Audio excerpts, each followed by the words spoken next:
사이먼 사이넥이라고 하는 사람이 있어요.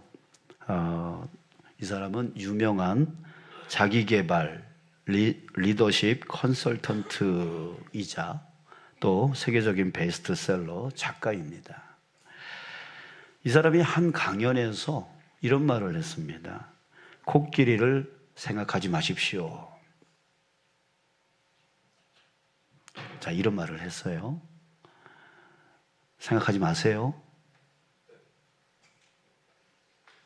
자, 그랬더니 그 말을 듣는 순간 사람들의 마음속에 코끼리가 사라지는 게 아니라 오히려 코끼리가 더 많이 생각이 나더라는 거예요. 자, 그 이유가 뭘까요? 우리의 이 뇌가 하지 말라는 말에 집착하게 되어지면 그것을 더욱 강조하는 효과가 강화되기 때문입니다. 이게 뭘 하지 말라 그러면 더 하고 싶어지는, 우리 그걸 청개구리 심보라 그러죠? 예, 그러잖아요. 자, 사이먼 사이넥의 말에 의하면 우리의 뇌가 그런 특징이 있다고 합니다. 우리의 일상생활에서 무엇을 하지 말아야 한다, 이런 말을 하지 말라는 거예요. 왜? 거기에 자꾸만 집중이 되어지고 집착이 되어지니까. 그래서 대신 무엇을 해야 한다, 하지 말아야 된다라고 하는 것에 식으로 생각하지 말고 무엇을 해야 한다라고 하는 식으로 생각을 바꿔야 된다라고 이렇게 얘기를 합니다. 자, 여러분, 이것을 우리 예수님께 적용해 봤으면 좋겠습니다. 우리는 예수님을 뭐라고 부르냐면 중보자다 이렇게 부릅니다. 그러니까 중보자라고 하는 것은 하나님과 사람 사이에서 연결해 주는 역할을 하는 자를 이제 중보자라고 하는데, 바로 예수님이 그런 분이다라고 말을 해요. 자, 그래서 제가 지난번 우리 9월 29일 날 설교했던 설교 내용에 예수님은 하나님과 우리 사이에 다리가 되어 주시려고, 또 문이 되어 주시려고, 또 길이 되어 주시려고 이 땅에 오셨다, 이렇게 설교를 했습니다. 예, 맞습니다. 예수님은 우리의 중보자이십니다. 하나님과 나를 연결시켜주는 그런 다리요, 길이요, 문이 되어 주신 거예요.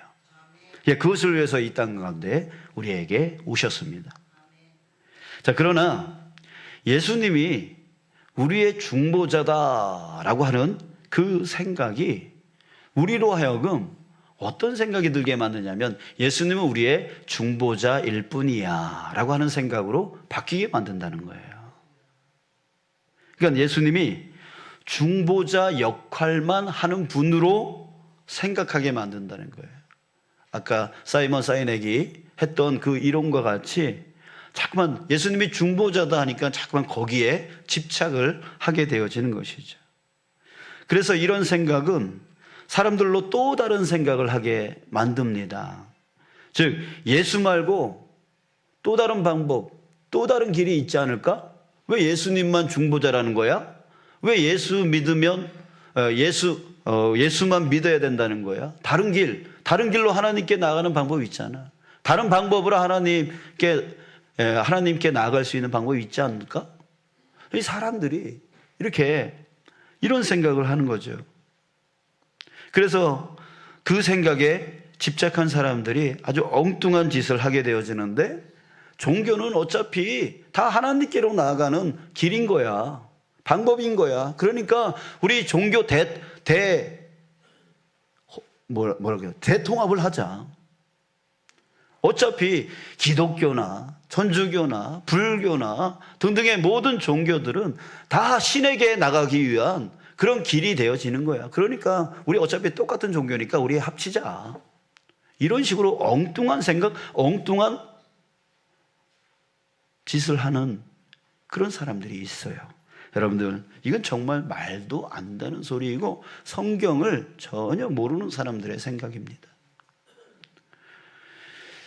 이것은 바로 중보자, 우리 사이먼 사이넥이 말했던 그 생각에 집착하게 되어지면 거기에서 더 강화되어지는 것처럼 중보자라는 생각에 집착하게 되어진 사람들의 그 변질된 신앙을 보여주고 있는 겁니다. 오늘 본문에서 히브리서 저자는요, 예수님이 누구신지에 대해서 정확하게 우리에게 알려주고 있습니다. 먼저 구약시대의 대제사장 얘기를 하는데요, 이 대제사장이 바로 중보자 역할을 했던 사람이에요. 1절 보겠습니다. 대제사장마다 사람 가운데서 택한 자이므로 하나님께 속한 일에 사람을 위하여 예물과 속죄하는 제사를 드리게 하나니. 자, 이 말은 바로 구약시대의 그 대제사장이 중보자 역할을 했다는 얘기인데, 사람을 위하여 하나님께 예물과 속죄하는 제사를 드림으로써 사람과 하나님을 연결시켜주는 역할을 했다는 얘기죠. 자, 그러나 이 대제사장에게는요, 치명적인 약점이 있습니다. 무엇이냐면 바로 2절 3절에서 말해주고 있는데요, 2절 보겠습니다. 그가 무식하고 미혹된 자를 능히 용납할 수 있는 것은, 자, 그 다음은 같이 읽을까요? 시작. 자기도 연약에 휩싸여 있음이라. 자, 이 말을 기억하세요. 그리고 3절을 우리 함께 읽겠습니다. 시작. 그러므로 백성을 위하여 속죄제를 드림과 같이 또한 자신을 위하여도 드리는 것이 마땅하니라. 자, 무슨 말입니까? 대제사장은 사람들 가운데서 택함 받은 사람이기 때문에 자기 자신도 연약하다는 거예요.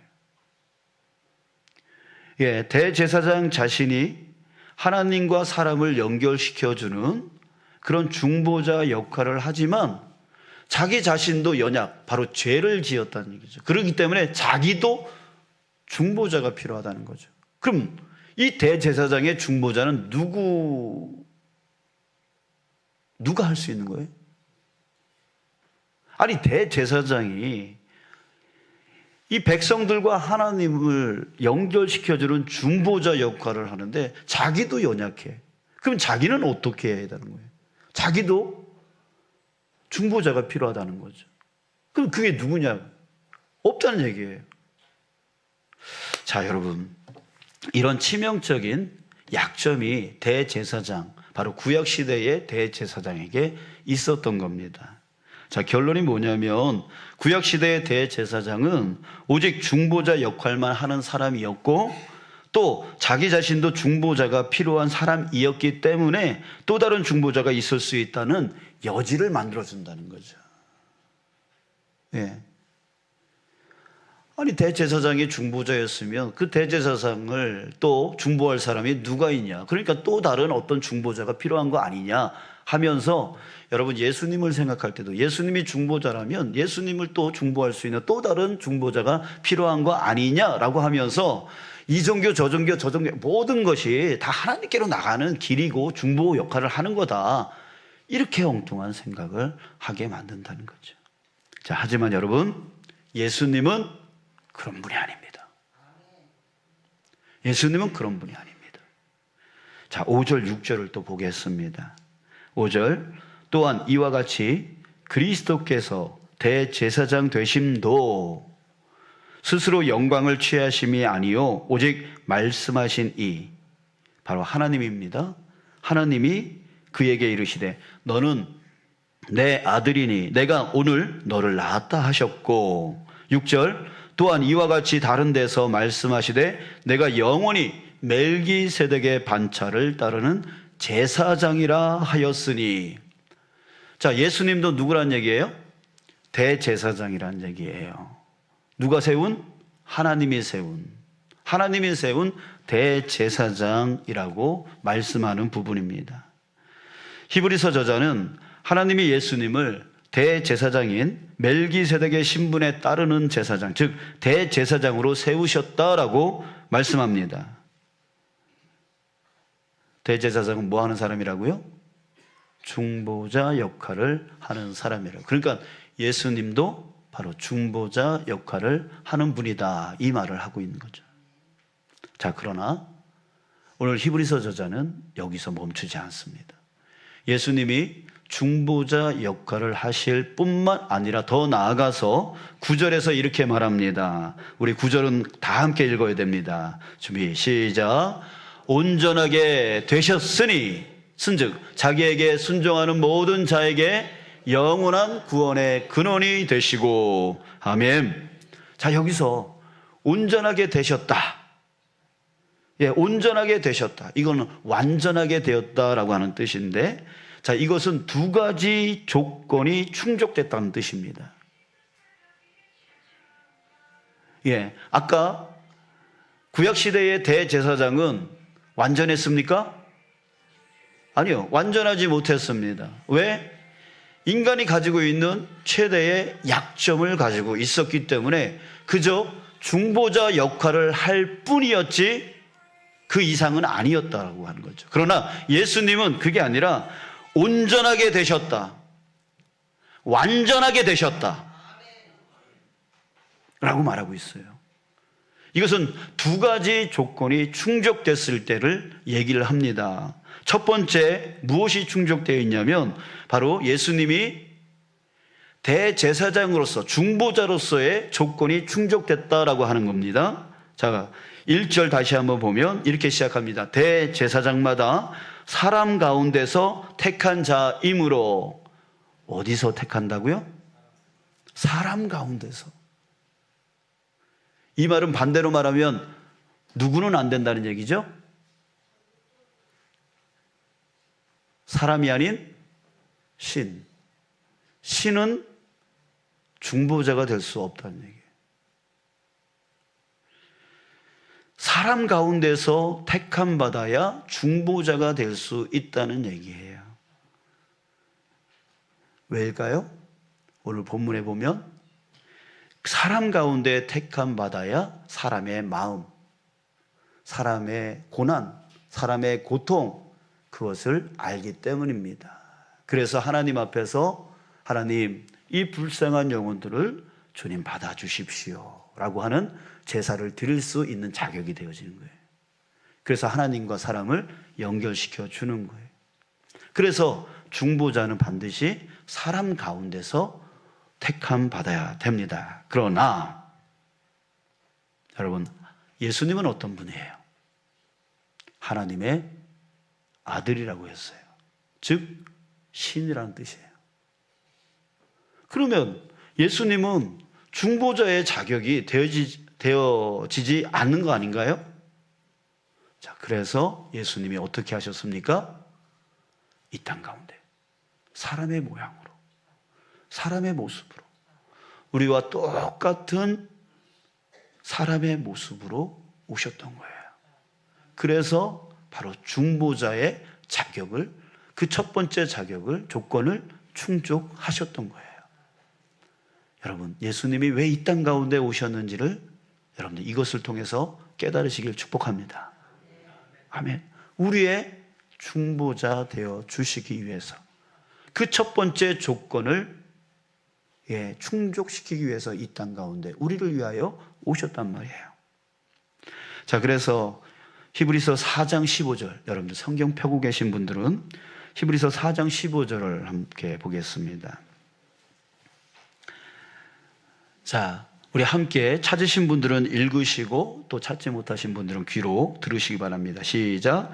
우리에게 있는 대제사장은 우리의 연약함을 동정하지 못하실 이가 아니요 모든 일에 우리와 똑같이 시험을 받으신 이로되. 자, 여기까지. 자, 여러분, 예수님은 어떤 분이라 그랬어요? 우리와 똑같이 시험을 받으시니로되. 왜? 사람으로 오셨으니까. 사람으로 오니까 인간이 받는 모든 고난, 모든 고통을 똑같이 받게 되어지신 거예요. 자, 그래서 7절, 8절, 오늘 본문 7절, 8절에서도 말해주고 있죠. 그는 육체에 계실 때에, 바로 사람으로 계실 때를 얘기하는 겁니다. 자기를 죽음에서 능히 구원하실 이에게 심한 통곡과 눈물로 간구와 소원을 올렸고. 자, 왜 하나님 앞에 통곡과 눈물을 흘리죠? 사람이니까. 사람의 그 고통, 사람의 그 고난 그대로 받으시니까 하나님 앞에 통곡과 눈물로 간구와 소원을 올리셨다. 즉 그는 사람이었다라고 말하고 있는 거예요. 자, 이 말을 하는 이유가 무엇이에요? 바로 예수님이 대제사장으로서 중보자 되어지신 그 조건을 지금 말하려고 하는 거예요. 자, 이제 두 번째 조건은 구약시대의 대제사장의 치명적인 약점이 뭐라 그랬죠? 치명적인 약점이 뭐라 그랬어요? 남들을 위해서 중보자 역할을 했지만 본인 자신도 죄를 지어서 자기에게도 중보자가 필요한 그런 그런 자였단 말이에요. 그러나 예수님은 아닌 거죠. 우리 5절 뒷부분에서 이렇게 말합니다. 오직 말씀하시니 바로 하나님이 그에게 이르시되 너는 내 아들이니 내가 오늘 너를 낳았다 하셨고. 자, 예수님이 누구이십니까? 하나님의 아들이십니다. 그러기에 그는 하나님의 아들로서 뭐가 없어요? 죄가 없는 거죠. 죄가 없는 거예요. 구약의 대제사장은 중보자의 역할을 했지만 자기 자신의 그 죄 때문에 온전해지지 못했습니다. 그러나 예수님은 하나님의 아들이셨기 때문에 죄가 없었던 것입니다. 우리 아까 읽었던 히브리서 4장 15절을 다시 한번 봅니다. 우리 다시 한번 읽겠습니다. 시작.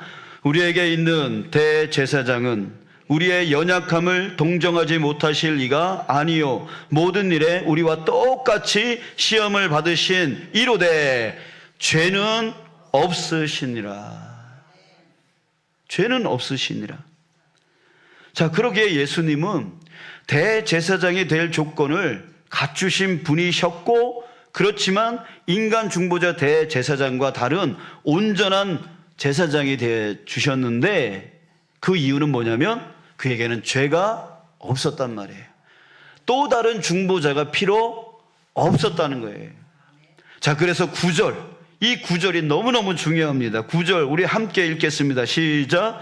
온전하게 되셨은즉 자기에게 순종하는 모든 자에게 영원한 구원의 근원이 되시고, 영원한 구원의 근원이 되셨다라고 하는 거예요. 여러분, 예수님은 중보자이시지만 또 그 자체가 구원자라는 뜻이에요.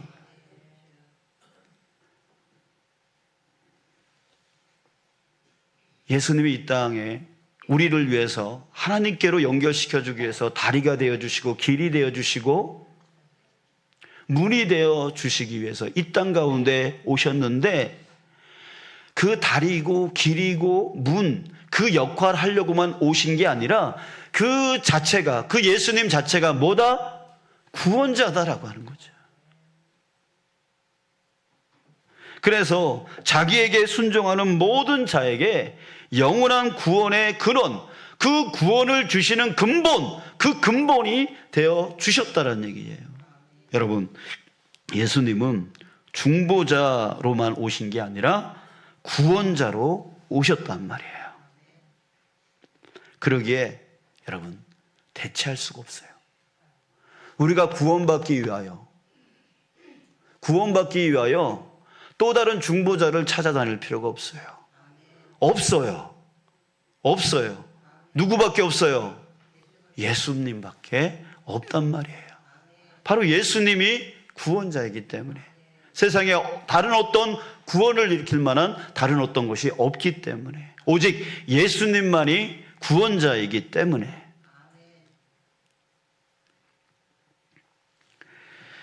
자, 여러분, 이것이 바로 우리가 예수님을 포기할 수 없는 이유입니다. 예수님 말고 다른 것을 쫓아가지 않아야 될 이유가 바로 여기에 있는 거예요. 예수님은 중보자로서 구약 시대의 그 대제사장과 다른 분이에요. 그분은 중보자이시지만 또한 구원자이십니다. 그렇기 때문에 예수님을 우리는 절대 포기해서는 안 돼요. 어떤 어려움이 있어도, 어떤 힘듦이 있어도, 어떤 고난이 있어도 예수님을 포기해서는 안 돼요. 요즘 우리의 삶 가운데 사탄은 우리에게 자꾸만 분주하게 만듭니다.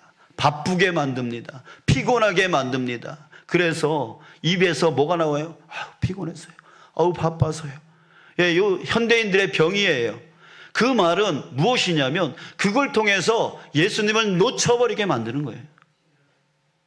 예수님을 믿는 그 믿음으로부터 떠나가게 만드는 거예요.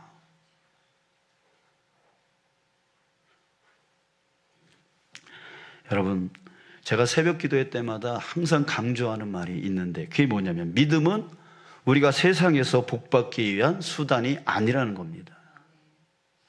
여러분, 믿음은 우리가 세상 가운데서 복받기 위한 수단이 아니에요. 주여, 내가 믿사오니 주님 나에게 건강 주시고, 주님 나에게 물질 주시고, 주님 나에게 기업이 잘 되게 해주시고, 자기의 그 욕망, 자신의 그 욕구를 채우기 위하여 믿음을 수단으로 여기면서 주님 앞에 그렇게 하는 것이 아니라는 거예요. 그런 게 믿음이 아니라는 거예요.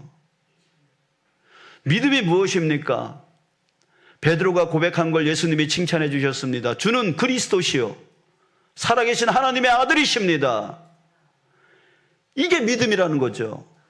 예수님이 정말 나를 구원할 구원의 주님이라는 것을 믿는 거. 그 예수님이 바로 살아 역사하고 계시는 전지전능하신 어떤 것도 능히 이루어 주시는 그 하나님의 아들이시라는 거.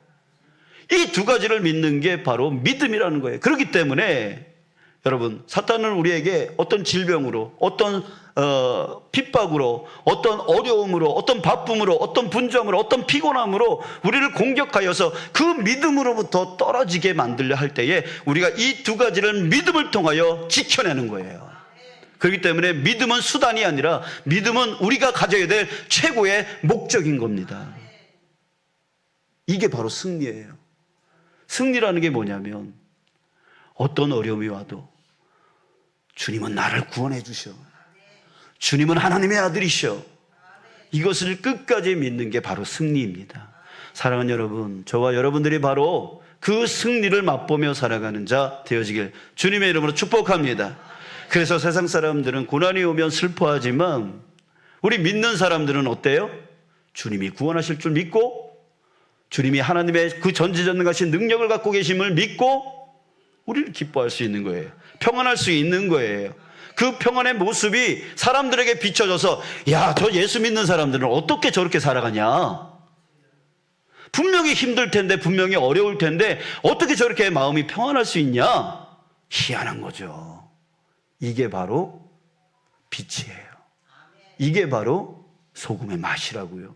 사랑하는 여러분, 저와 여러분들이 바로 그렇게 살아야 되는 거예요. 왜? 진짜니까. 예수님이 나의 진짜 구원자이니까. 예수님이 정말 하나님의 그 전능한 능력을 갖고 계시는 능력의 하나님이시니까. 그걸 믿고 나가는 자는 반드시 회복의 역사가 일어나고 고침의 역사가 일어나고 풍요로운 역사가 일어나게 되어지는 거예요.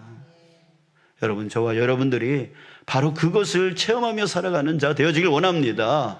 그러기 이전에 먼저 승리하시는 여러분 되어지길 축복합니다. 아무리 피곤해도, 아무리 힘들어도, 아무리 어려워도, 아무리 고난스러워, 아무리 고통스러워도 나한테 누가 계시다. 그분이 누군데? 구원자이니까.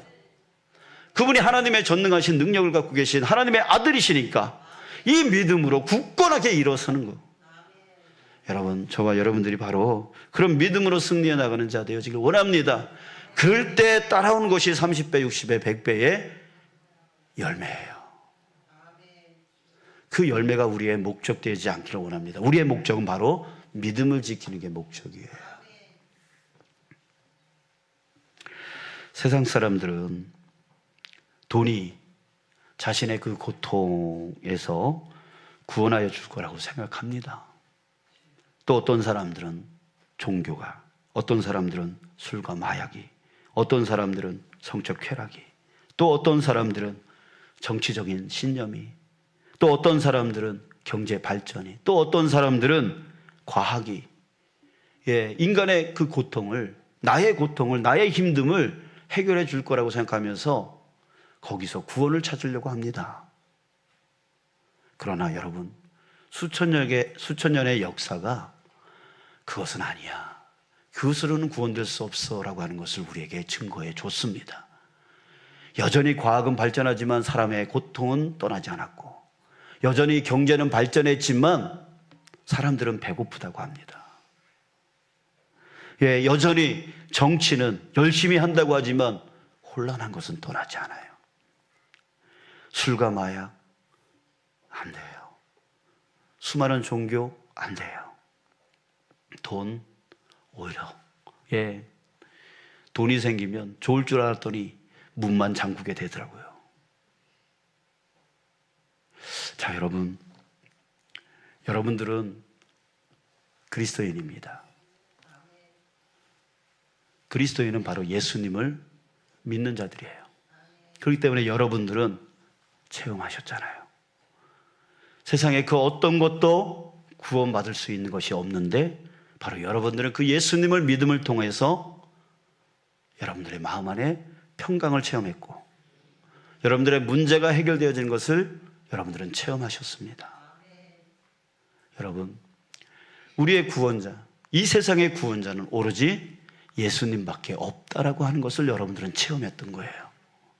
여러분들, 이제 우리 그 믿음 가운데서 더 굳건하여져 나가는 저와 여러분들 되어지길 간절히 소망합니다.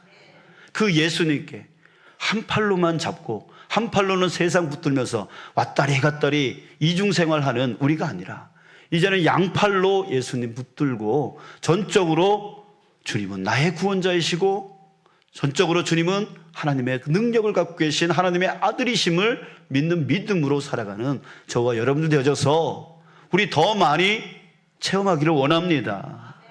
여러분들이 더 많이 체험하기를 원합니다. 왜 체험해야 되냐면 여러분들이 하나님이 약속해 주신 그 풍요로운 삶을 살기를 하나님이 원하시고 계시기 때문입니다. 그러나 더 나아가서 저 세상 사람들 때문에 여러분들이 은혜를 체험해야 돼요. 왜요? 그들에게 알려줘야 되니까. 아니야, 돈이 아니야, 그런 성적 쾌락이 아니야, 그런 술과 그런 마약들이 아니야, 그런 세상의 종교가 아니야, 경제 아니야, 과학 아니야, 그런 걸로 너희들은 구원받을 수 없어.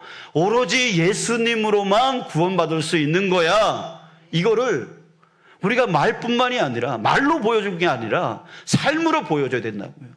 여러분들의 얼굴로 보여줘야 된다고요. 여러분들의 삶으로 보여줘야 된다고요. 여러분들이 승리하는 그 어려운 가운데 예수님을 믿음을 통하여 승리하는 그 얼굴과 그 삶을 통하여 그 세상 사람들에게 우리가 알려줘야 된다고요. 그게 바로 우리 그리스도인이 가지는 책임인 것이에요. 사랑하는 여러분, 더 많이 구원자이신 주님께 의지함을 통하여 그 구원의 은혜를 많이 체험하시길 축복합니다. 여러분들 지금 현재 여러 가지 영과 육과 마음의 그런 시험 가운데 있다면 믿으십시오. 예수님을 믿으십시오. 구원자이시다. 주님이 나를 구원해 주신다. 이걸 믿으십시오. 그래서 승리하십시오. 쭈구리 방탱이처럼 살지 마시고 당당하게 기쁨으로 사십시오. 그거를 믿지 않는 내 남편에게, 믿지 않는 내 가족에게, 믿지 않는 내 아내에게, 믿지 않는 내 이웃들에게 보여주십시오. 그럴 때 저들은 알게 될 것입니다. 예수님만이 구원자이구나. 이것을 알고 주님께로 돌아오는 역사가 일어날 줄 믿습니다.